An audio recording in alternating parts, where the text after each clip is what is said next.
Bonjour à tous, je suis Camille Robiquet, avocat en droit administratif et à ce titre, j'accompagne quotidiennement mes clients devant les juridictions administratives.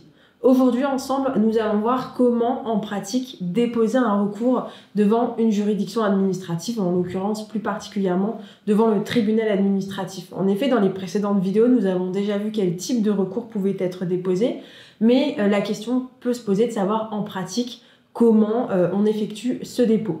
Alors, plusieurs questions. La première question est de savoir qu'est-ce qu'une juridiction administrative. Alors, une juridiction administrative, ça peut être un tribunal administratif, une cour administrative d'appel ou encore le Conseil d'État. Et ce sont des juridictions qui sont chargées de régler les litiges entre une administration, une personne publique et des particuliers. Alors, au terme d'administration, ça peut être l'État, les collectivités territoriales ou encore un établissement public. Une fois qu'on a compris que le litige relève des juridictions administratives, se pose une deuxième question. Est-ce que l'avocat est obligatoire pour ce type de recours? Donc, à savoir, quand vous souhaitez contester une décision devant le tribunal administratif, est-ce que vous êtes obligé de faire appel à un avocat?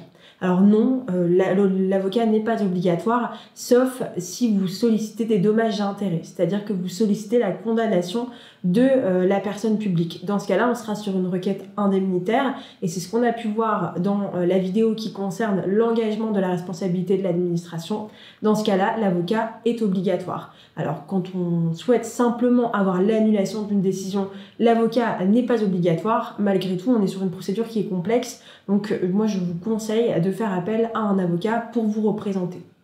Troisième question, si l'avocat était obligatoire et que vous n'avez pas fait appel à un avocat, que se passe-t-il en pratique ? Alors, ce qui va se passer, c'est que le tribunal administratif va vous écrire et il va vous demander de régulariser votre requête dans un certain délai. Une fois ce délai dépassé, il faudra avoir régularisé, avoir fait appel à un avocat pour régulariser cette requête. À défaut, votre requête sera considérée comme étant irrecevable, c'est-à-dire que le tribunal n'examinera même pas les éléments que vous évoquez.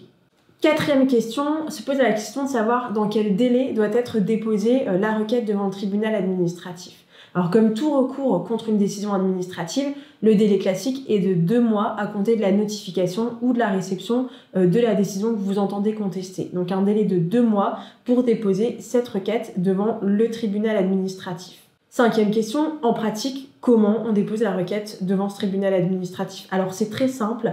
Vous avez 2 possibilités. Si vous avez un avocat, c'est votre avocat qui se chargera de toutes ces formalités-là. En revanche, si vous le faites vous-même, vous pouvez la déposer par lettre recommandée avec accusé de réception. Gardez toujours une copie des éléments que vous transmettez.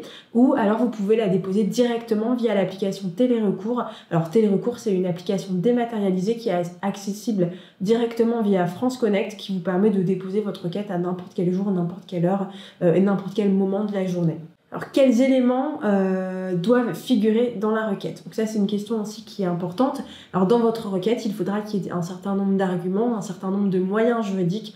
En réalité, ce sont les éléments qui font que vous contestez la décision dont vous demandez l'annulation. Également, votre requête, elle devra être rédigée en langue française ou être traduite, être signée, et elle devra être accompagnée des pièces qui fondent vos demandes et également de la décision que vous contestez.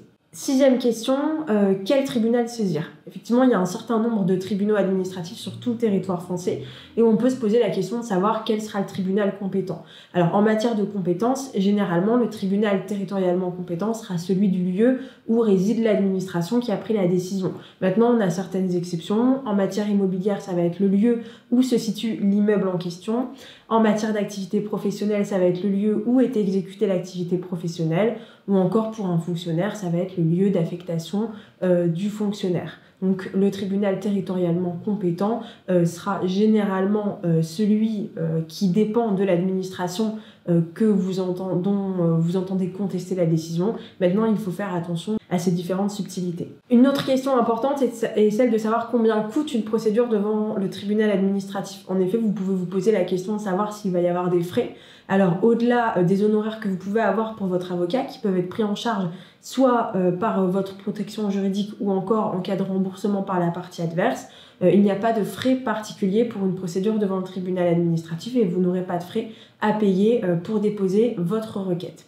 Enfin, et dernière question, si mon recours n'aboutit pas, quelle est la solution dont vous disposez? Alors là, il sera toujours possible de faire appel, donc dans un délai de 2 mois, et il faudra dans ce cas-là saisir la juridiction d'appel compétente pour contester la décision, le jugement qui a été rendu par le tribunal administratif. Quoi qu'il en soit, même si l'avocat n'est pas obligatoire, vous avez pu le comprendre, on est sur des procédés et des procédures qui sont bien particulières.